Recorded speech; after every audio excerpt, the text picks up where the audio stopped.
Cela fait plus de 22 ans depuis l'assassinat de l'ancien président de la République démocratique du Congo, Laurent Désiré Kabila, aux mains de ses enfants soldats. Laurent Désiré Kabila, président de la République, je jure fidélité à la nation. Kabila était le chef de rébellion qui a renversé le président Mobutu du Zaïre en 1997 et restauré le nom du pays. Ce que beaucoup ne savent pas à son sujet, c'est qu'il a passé la majeure partie de sa vie en exil, qu'il s'est engagé dans le commerce illégal d'or et de diamants, ainsi que dans des plans sauvages pour renverser la dictature de Mobutu, son prédécesseur immédiat. Laurent Kabila a brièvement recruté Che Guevara en 1965, ainsi que les armées ougandaises et rwandaises qui ont contribué à l'amener au pouvoir en 1997. Aujourd'hui, nous allons parler de l'histoire de Laurent Kabila, l'ancien président de la République démocratique du Congo qui a été assassiné par ses enfants soldats.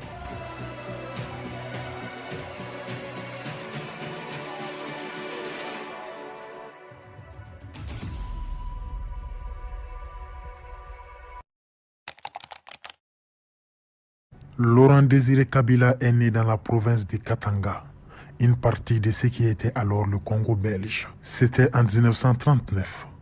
Il termina ses études au lycée d'Elisabethville, aujourd'hui Lubumbashi, en RDC, puis étudia la philosophie politique dans une université française. On dit également que Kabila a fréquenté l'université de Dar es Salaam en Tanzanie. En 1960, alors qu'il avait 21 ans, Kabila est devenu un chef de file des mouvements politiques alliés au premier ministre du Congo indépendant, Patrice Lumumba. À l'aune de l'indépendance du Congo vis-à-vis de la Belgique, le jeune Kabila était l'un des jeunes hommes brillants qui était peut-être devenu une star de la politique de son pays à l'époque. Pourtant, après l'intervention des Nations Unies et l'assassinat de Patrice Lumumba, l'armée a chassé Kabila et d'autres sympathisants dans la brousse où ils ont formé une force de guérilla. Ces jeunes Congolais ont alors formé une rébellion soutenue à la fois par les Chinois et les Russes et par une demi-douzaine d'autres pays africains. La rébellion de ce groupe de combattants a attiré l'attention des États-Unis. Les États-Unis paniquaient à propos d'éventuelles influences soviétiques dans l'Afrique indépendante. Les Américains recrutèrent des officiers belges et des mercenaires. Forcés de battre en retraite, Kabila et ses amis se sont tournés vers les Cubains et Che Guevara pour obtenir de l'aide. Alors, Che Guevara et son équipe sont arrivés à la frontière entre la Tanzanie et le Congo avec un petit contingent de guérilleros. C'était en avril 1965. Cependant, dans son journal publié en 1999, Che Guevara note le manque d'implication de Laurent Désiré Kabila dans le parti et le manque général d'organisation du groupe. Che Guevara a jugé Kabila, qui avait 26 ans à l'époque, comme n'étant pas l'homme de l'air et que Kabila était trop distrait. Cela, de l'avis de Che Guevara, expliquait que Kabila se présente parfois avec des jours de retard pour fournir des fournitures, de l'aide ou des renforts aux hommes de Che Guevara. La révolte de la rébellion de Kabila a été réprimée en 1965 par l'armée congolaise avec le soutien des États-Unis. Mobutu a pris le contrôle de la nation en 1965, a établi une dictature et en 1971 a renommé le pays Zaïre. En 1967, Kabila a fondé le Parti révolutionnaire du peuple, luttant pour établir un territoire marxiste autosuffisant dans la partie orientale du Zaïre. Ce groupe s'est taillé une enclave sur le lac Tanganyika, dans la lointaine province du Kivu. Là, les rebelles de Kabila se sont soutenus en tuant des éléphants, en faisant le commerce de l'ivoire ainsi qu'en extrayant de l'or. Ils ont également reçu une aide et un financement occasionné de la Chine et de Cuba. Les rebelles de Laurent Désiré Kabila ont également acquis une notoriété internationale en 1975 lorsqu'ils ont enlevé des étudiants américains et un chercheur néerlandais contre la rançon. Mobutu, qui contrôlait désormais fermement le pays, a ordonné à ses troupes d'entrer dans la région et ils ont réussi à réprimer les forces de Kabila qui n'avaient d'autre choix que de se réinstaller en Tanzanie où elles se sont regroupées. Dans les années 1970, Kabila a déménagé sa famille en Tanzanie après des années à diriger le mouvement rebelle infructueux au Congo. À cette époque, Laurent Désiré Kabila était un homme recherché qui vivait discrètement en exil en Ouganda et en Tanzanie. Pendant leur séjour en Tanzanie, les membres de la famille de Kabila ont utilisé des noms d'emprunt et ont dirigé plusieurs petites entreprises, bars, restaurants et des marchés. La famille a été protégée par le gouvernement tanzanien et a déménagé de maison en maison dans les quartiers aisés de la ville pour échapper à la détection par les agents de renseignement de Mobutu. En 1979, lorsque les exilés ougandais, soutenus par la Tanzanie, décidèrent de renverser Idi Amin Dada, Kabila fut incorporé par les troupes tanzaniennes parmi plusieurs groupes armés pour acquérir une expérience de première main de la guerre moderne. Kabila est devenu proche du groupe de Yoweri Museveni jusqu'à ce qu'il se rende dans la brousse en 1980. Lors de la première rencontre entre Kabila et Museveni, Kabila aurait demandé des armes afin d'attaquer Mobutu, mais a reçu une condition qui était de ne pas opérer à la frontière entre l'Ouganda et le Congo. Malheureusement pour Kabila, l'accord sur les armes a échoué, mais Museveni a donné à Kabila une modeste contribution financière et l'a mis en contact avec la Libye pour voir s'il pouvait aider de quelque manière que ce soit sans impliquer l'Ouganda. Pendant ce temps, en Tanzanie, Kabila aurait une brouille avec le président tanzanien de l'époque, Julius Nyerere, en raison de leur désaccord sur le mode de vie de Kabila. Nyerere a critiqué Kabila pour avoir été trop autocratique dans son mouvement de guérilla et trop impliqué dans des activités commerciales illicites. Ce qui par la suite conduit Kabila à être coupé des contacts avec les services de sécurité tanzaniens.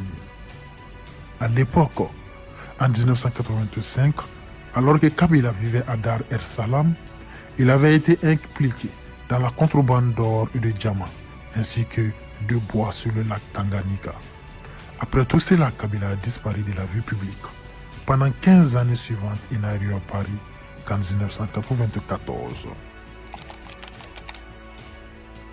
Kabila n'a fait surface qu'en 1994, lorsque le Front patriotique rwandais, le FPR, a pris le pouvoir au Rwanda.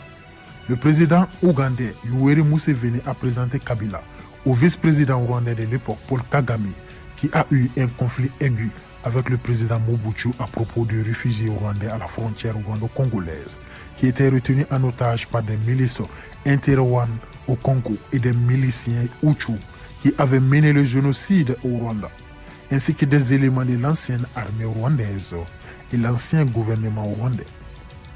La présence des inter-Rwandais au Congo, ainsi que le soutien continu de Mobutu à ses anciens alliés Hutu, ont semé les germes d'une grande partie des bouleversements à venir et de la propre chute du dirigeant zaïrois. Les inter-Rwandais et d'anciens responsables du gouvernement rwandais ont utilisé les camps de réfugiés au Congo comme base pour lancer des attaques contre le nouveau gouvernement au Rwanda. En 1996, le Rwanda a décidé qu'il ne pouvait plus tolérer les camps de réfugiés. Les Tutsis du Sud, Kivu, appelés Banyamulenge, ont organisé un soulèvement à l'été 1996 contre le gouvernement de Mobutu. C'était avec le soutien du gouvernement rwandais. Dans la seconde moitié de 1996, l'alliance des Banyamulenge, des rebelles de Kabila, du Rwanda, de l'Ouganda et de l'Angola s'est formée pour renverser Mobutu. Voici donc les raisons pour lesquelles les différents pays et les différents groupes ont soutenu Kabila. L'Ouganda l'a apparemment soutenu comme moyen d'éliminer les groupes d'opposition ougandais à la frontière congo-zaïroise et peut-être aussi pour punir Mobutu. Et dans le cas du Rwanda, comme je l'ai dit plus tôt, il souhaitait éliminer les forces réfugiées Hutu au Congo-Zaïre et peut-être pour punir Mobutu. Le gouvernement angolais était motivé par le souhait de punir Mobutu ainsi que de porter un coup à ses opposants qui étaient les groupes séparatistes ainsi que l'unité de Jonas Savimbi. La coalition a choisi Kabila comme porte-parole Probablement en partie parce qu'il était le plus âgé parmi les fondateurs de l'Alliance des forces démocratiques pour la libération du Congo, AFDL. Initialement, la direction de l'AFDL était censée être collégiale, Kabila n'étant que le porte-parole. Mais lorsqu'il a commencé à se faire appeler président de l'Alliance, d'autres dirigeants se seraient opposés, en particulier le général André Kissassé Ngwadou. Malheureusement pour Kissassé Ngwadou, Kabila s'est senti menacé pour lui et a ainsi consolidé sa base de pouvoir en organisant l'assassinat de Kissassé Ngwadou. On dit que cet assassinat a déplu au Kadogo, les enfants soldats du Congo. Et c'est peut-être la raison pour laquelle ils ont assassiné Kabila en 2001. Pendant ce temps, avec la fin de la guerre froide dans les années 1990, Mobutu avait perdu une grande partie de son soutien financier occidental. Marginalisé par le nouveau système multipartite au Zaïre, ainsi que par des problèmes de santé, Mobutu a finalement cédé le contrôle du gouvernement en mai 1997 à Laurent Kabila et ses forces. Mobutu mourut en exil peu de temps après. Lorsque les forces de l'AFDL ont pris le contrôle de Kinshasa, le 17 mai 1997, elles ont d'abord été accueillies avec un accueil enthousiaste. Kabila a ensuite prêté serment en tant que président de la Nouvelle République démocratique du Congo le 31 mai 1997 et a officiellement commencé son mandat de président. Se sentant menacé au cours de sa présidence, Kabila a suspendu la constitution et changé le nom du pays en République démocratique du Congo. Certains le voyaient comme une nouvelle race de leadership, tandis que d'autres le voyaient comme une continuation de l'autoritarisme et la corruption qu'il était censé remplacer. Kabila n'a pas permis aux gens de former les partis politiques qu'il voulait former, et les élections qu'il avait promises pour avril 1999 sont devenues un rêve lointain. Kabila a conservé le pouvoir de jeter en prison ceux qui osaient exiger qu'il tienne ses promesses. Il a utilisé ce pouvoir très souvent. Il a également placé son principal adversaire, Étienne Tshisekedi, en résidence surveillée. Cependant, en 1998, Kabila a autorisé une assemblée législative. Pendant cette période de libéralisation politique, ses opposants ont continué d'être arrêtés. Il n'est donc pas surprenant qu'en août 1998, certains des groupes de l'Est du Congo qui ont aidé à placer Kabila au pouvoir ont commencé à s'opposer à lui et ont commencé une rébellion contre son gouvernement, l'accusant de nombreuses violations des droits de l'homme, y compris à grande échelle. De plus, ses anciens alliés nationaux, l'Ouganda et le Rwanda, ont commencé à soutenir ces rebelles. Cependant, Kabila a trouvé de nouveaux alliés en Angola, au Zimbabwe et en Namibie, qui ont tous envoyé des troupes au Congo afin de soutenir la répression de Kabila. Tout cela a été la genèse de la Seconde Guerre du Congo, qui a dévasté le pays et dont les effets se font encore sentir dans toute la RDC. Pour Laurent Désiré Kabila, ses capacités de survie lui ont bien servi en exil, mais l'ont abandonné une fois qu'il a aménagé au palais présidentiel. Ce sont plutôt les Kadogo de Kabila qui ont appuyé sur la gâchette qui a conduit à la mort de leur patron. On dit que les Kadogo croyaient que Kabila les avait trahis. Kabila croyait que les Kadogo, qui l'avaient servi loyalement depuis sa rébellion en 1997 contre Mobutu, étaient totalement loyaux. Il avait une croyance aveugle en ses enfants soldats. Cependant, il a surestimé leur loyauté. Certains des Kadogo qui avaient défilé pour soutenir Kabila en 1997 ne lui avaient jamais pardonné d'avoir tué leur ancien chef, Kissassé Ngwadou.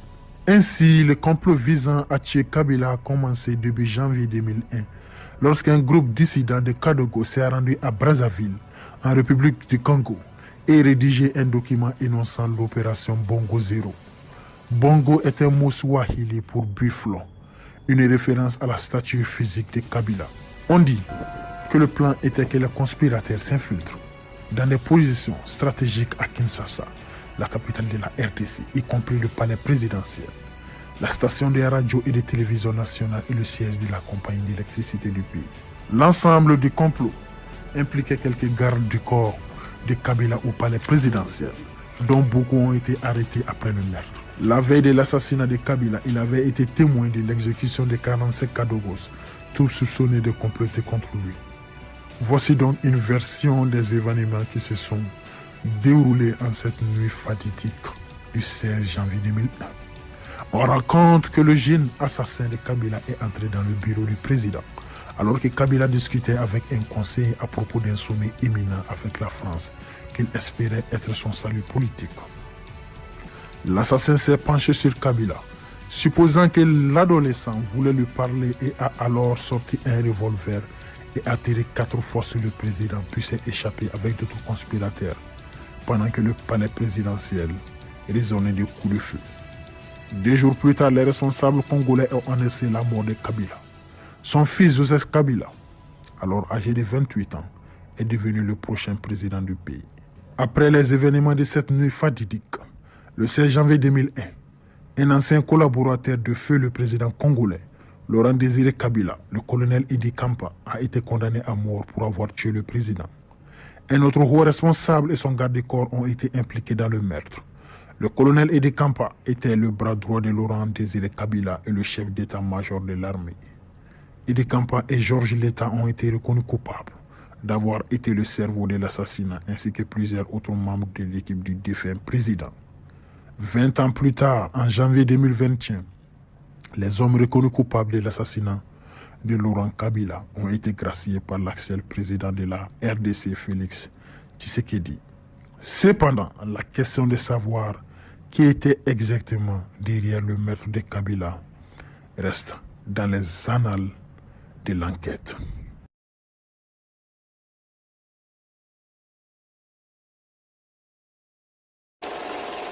Mobutu du Zaïre est protégé par le gouvernement tanzanien. Transformer toute cette richesse. Préserver l'unité.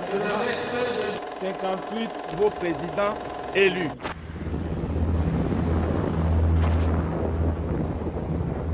Le 16 janvier 2001, la République démocratique du Congo a sombré dans l'incertitude. Le président du pays, Laurent Désiré Kabila, était assis dans son bureau lorsque l'un de ses gardes du corps est entré, a pointé son pistolet sur lui et a tiré à plusieurs reprises. L'actualité internationale, et cette fois c'est certain, Laurent Désiré Kabila est mort. Il aurait succombé à ses blessures la nuit dernière à Harare au Zimbabwe où on tentait de le soigner. Il sera enterré mardi prochain à Kinshasa. Le journal télévisé a ensuite présenté son successeur comme étant son fils, Joseph Kabila, âgé de 29 ans, et qui ne s'était pas encore bâti un nom. Ce jeune homme était toutefois connu des diplomates étrangers et du public congolais. Il était par ailleurs au rang de l'Alliance des forces démocratiques pour la libération du Congo de son père, alors qu'elle a renversé le gouvernement de Mobutu. Il jouissait d'une légitimité parmi les militaires et de la confiance étroite de son père, d'où la raison pour laquelle ils l'ont choisi pour succéder à son père.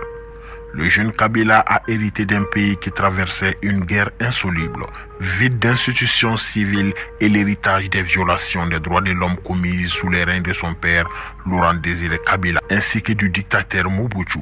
Il aura à faire ainsi face à de nombreux défis pendant sa gestion du pays. Aujourd'hui, nous vous parlerons de l'histoire de l'ascension de Joseph Kabila, ainsi que ses 18 ans de règne en République démocratique du Congo.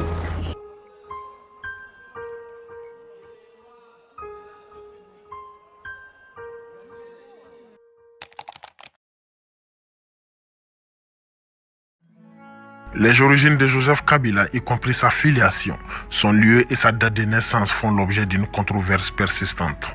Les rumeurs et de nombreux complots sur les origines de Joseph Kabila demeurent. Toutefois, de ce qui existe, Joseph Kabila et sa sœur jumelle Jeannette sont nés vers le 4 juin 1971 à Hewa-Bourade, dans le territoire de Fizi, province du Sud Kivu au nord de Kantaga en République démocratique du Congo. Hewa-Bourade se trouve assez haut dans la montagne, sur le mont Makanga, entre les villages Kibili et dans la région de Kilemboué, secteur de Loulange.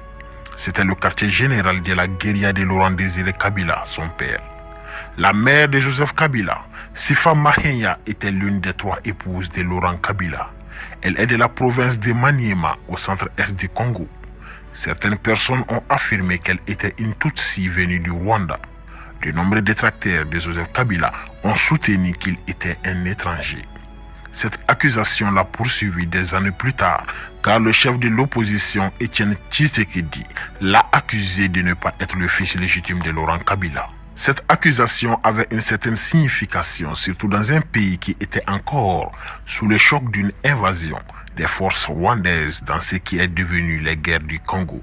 Laurent Désiré Kabila a déménagé sa famille en Tanzanie dans les années 1970 après des années passées à diriger un mouvement rebelle infructueux contre le dictateur Mobutu. Laurent Kabila était un homme recherché et vivait discrètement en exil entre l'Ouganda et la Tanzanie afin d'éviter l'attention des services de renseignement de Mobutu. Les gens qui connaissaient Joseph Kabila à cette époque le décrivaient comme un jeune homme intelligent, sportif et passionné et qui avait une admiration énorme pour les héros révolutionnaires comme Thomas Sankara, Che Guevara et Museveni. Joseph Kabila a fait ses études primaires et secondaires en Tanzanie dans des écoles basées sur le système scolaire britannique où il a appris à parler anglais dès son plus jeune âge. Il parlait également couramment le Swahili, mais pas le Lingala qui est la langue parlée dans la capitale du Congo, Kinshasa. Après avoir terminé le primaire et le secondaire, le jeune Joseph Kabila s'est formé dans l'armée rwandaise pendant 3 ans avant de poursuivre ses études. Joseph Kabila venait tout juste de commencer l'université en Ouganda en 1996 lorsque son père l'a appelé pour l'aider dans la guerre rebelle contre le président Mobutu.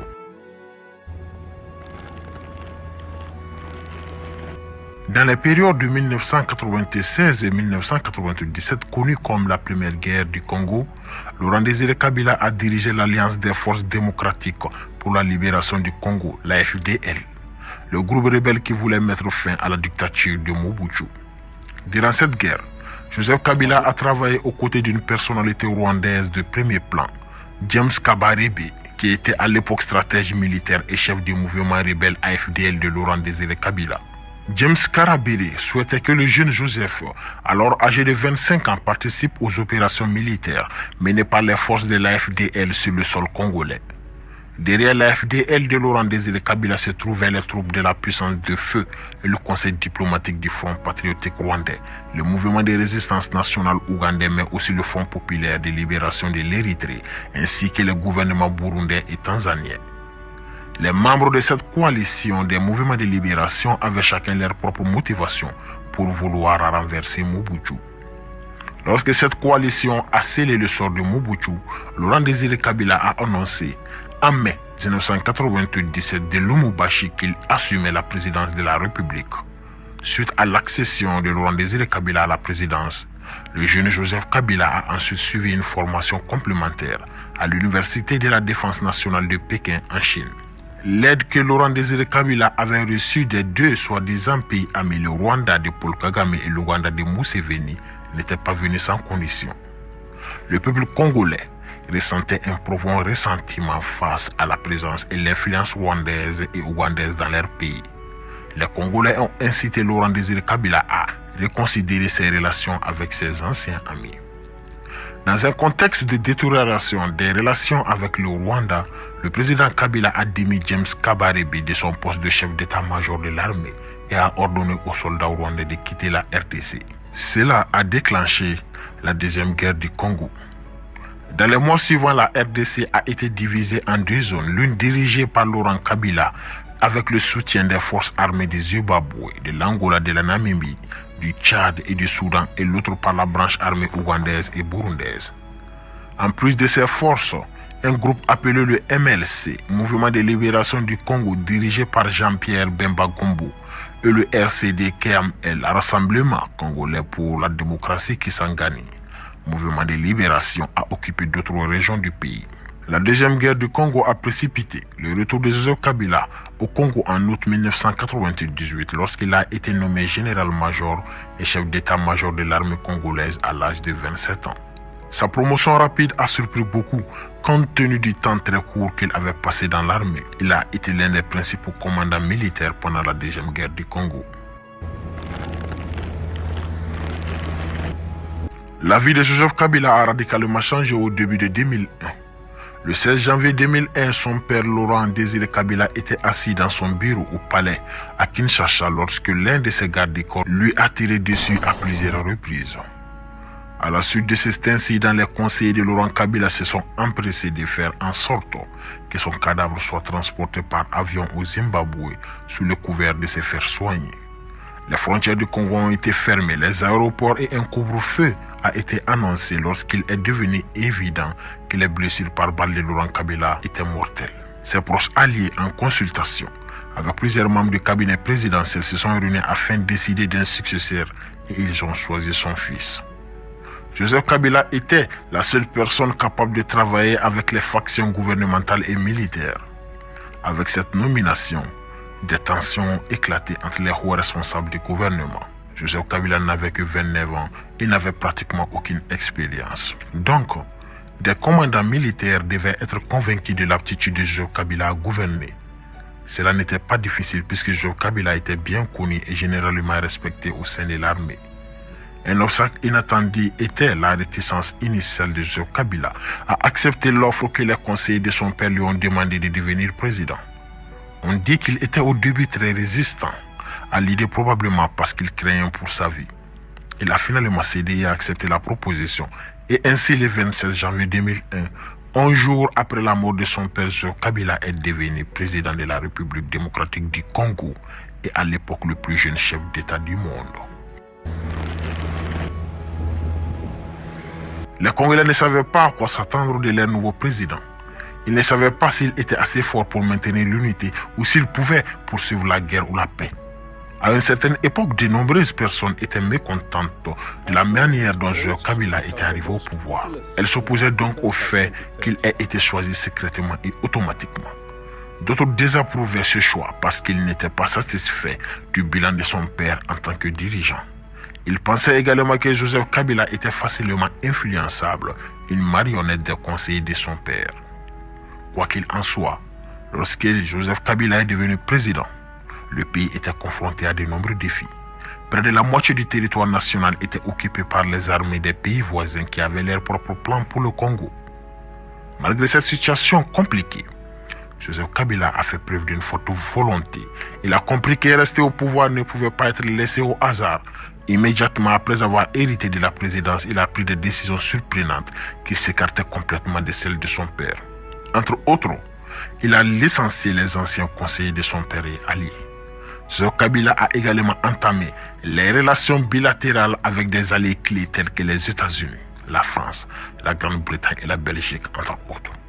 Son voyage en France, aux États-Unis et en Belgique, à peine une semaine après son accession au pouvoir, a accru sa légitimité, tant au niveau national qu'à l'étranger. Joseph Kabila a évoqué la nécessité de restaurer la paix et de consolider la communion nationale, la relance de l'accord de paix de Lusaka, le retour à la vie démocratique et l'ouverture du système politique. Kabila a également eu des entretiens avec des groupes rebelles et le gouvernement des 5 pays, à savoir le Rwanda, l'Ouganda, le Zimbabwe, l'Angola et la Namibie, qui avaient des troupes au Congo. En décembre 2002, Joseph Kabila était signataire d'un accord avec les rebelles pour mettre fin à la guerre et former un gouvernement de transition à partage partiel. Cet accord, connu sous le nom d'accord global et inclusif, a été signé le 16 décembre 2002. Les partis ont convenu de combiner leurs efforts afin de parvenir à la réconciliation nationale. À cet effet, ils ont décidé de mettre en place un gouvernement d'unité nationale qui organiserait à terme des élections libres et démocratiques après une période de transition dont la durée était fixée par l'accord. L'accord a gardé Joseph Kabila comme président par intérim avec 4 vice-présidents et d'autres figures du mouvement rebelle comme Jean-Pierre Bamba. Cet accord a été ratifié en avril 2003. Les soldats de la paix des Nations Unies sont arrivés en République démocratique du Congo à fin mars 2003 pour surveiller le cessez-le-feu et le retrait des troupes. Par exemple, en 2004, il a été victime d'une tentative de coup d'État. Heureusement pour Joseph Kabila, ses forces loyalistes ont écrasé le coup d'État. Malgré cette tentative, il a poursuivi son dessein d'unifier le pays. En 2001, lorsque Joseph Kabila prenait le pouvoir, l'économie était dans un état désastreux, sans infrastructure de croissance, une inflation rapide et une monnaie en chute libre. Joseph Kabila a approché la Banque mondiale, le FMI et les donateurs occidentaux au Congo. Les premiers résultats de ces réformes ont au moins été impressionnants et la valeur du franc congolais s'est stabilisée. De nouveaux investissements ont afflué dans le secteur de la construction des infrastructures de télécommunications minières. Toutefois, les indicateurs de développement sont restés inférieurs à la moyenne africaine, avec une augmentation de l'espérance de vie et de la scolarisation et une baisse spectaculaire de la mortalité infantile. Les indicateurs économiques se sont toutefois améliorés sous les règne de Joseph Kabila, bien qu'il soit resté en deçà du potentiel du pays. Cependant, le principal défi était de diversifier les économies congolaises, étant donné que la majeure partie de la croissance dépendait encore de l'exploitation minière. Malheureusement, la corruption augmentait et Joseph Kabila et sa famille ont été accusés d'être les principaux auteurs de la corruption dans le pays ainsi que d'abuser du pouvoir pour s'enrichir. Par exemple, une organisation connue sous le nom de Groupe de recherche sur le Congo a publié un rapport en collaboration avec Bloomberg News a exposé les réseaux complexes d'entreprises que le président et ses proches ont construits au pays. Le rapport a montré que les Kabila étaient impliqués dans tout, de l'agriculture à des mines, à l'aviation et à la construction. Ce rapport alléguait également que de nombreuses entreprises liées à Kabila recevaient un traitement spécial. Par exemple, il y avait des mines protégées par les gardes présidentielles. Il y avait une entreprise ayant des liens avec la famille Kabila qui aurait reçu $60 sur les $185 de frais pour chaque nouveau passeport congolais. Les journaux panaméens publiés en avril 2016 ont révélé que la chère jumelle de Kabila, Jeannette, sous différents noms, détenait une part indirecte du plus grand opérateur de téléphonie du pays. Une autre enquête intitulée Braquage du Congo, menée par des médias internationaux et des ONG, accusait Joseph Kabila et sa famille d'avoir siphonné au moins $138 millions américains dans les caisses de l'État. Ces détournements de fonds ont eu lieu de 2013 à 2018, selon les auteurs de cette enquête. L'acteur principal aurait été le frère de Kabila, Francis Selemani. Il semblerait que Selemani ait acheté de nombreuses maisons de luxe aux États-Unis et en Afrique du Sud, en partie grâce à des fonds détournés du gouvernement congolais. Dans le cadre du processus de paix qui a mis fin à la guerre en 2003, le Congo a introduit une nouvelle réforme dans le cadre du système politique. Les différents dirigeants rebelles ont rebaptisé leurs milices en partis politiques et ont échangé leurs uniformes contre des costumes.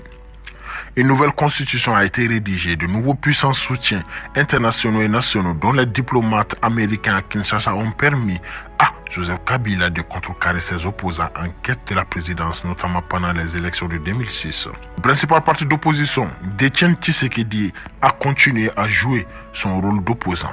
La réélection de Joseph Kabila en janvier 2011, des suites d'un amendement constitutionnel, a éliminé le deuxième tour dans la course présidentielle, permettant à un candidat de gagner sans nécessairement avoir la majorité des voix. Le climat politique qui a précédé les élections était tendu et ponctué de violence en raison des tensions entre les partis. Plusieurs surveillances internationales et certains ont qualifié les élections de 2011 de mal organisées et ont dénoncé de nombreuses irrégularités. Les observateurs internationaux ont même rapporté que dans certaines circonscriptions, des taux de participation incroyablement élevés ont été constatés et que des centaines de milliers de bulletins de vote avaient disparu. Pour sa part, l'archevêque de Kinshasa a déclaré que les résultats de la commission électorale ne confirmaient ni la vérité ni la justice. En effet, la proclamation de Joseph Kabila comme vainqueur des élections présidentielles a soulevé les questions de sa légitimité et a plongé le Congo dans une grave crise constitutionnelle. Mais les résultats ont été confirmés par la Cour suprême et Joseph Kabila a été investi le 20 décembre 2011. Dans les années qui ont suivi, Joseph Kabila a été la cible de protestations alors qu'il y avait des soupçons dès 2011 qu'il ne démissionnerait pas à la fin de son mandat en 2016 et qu'il chercherait des moyens de prolonger son mandat.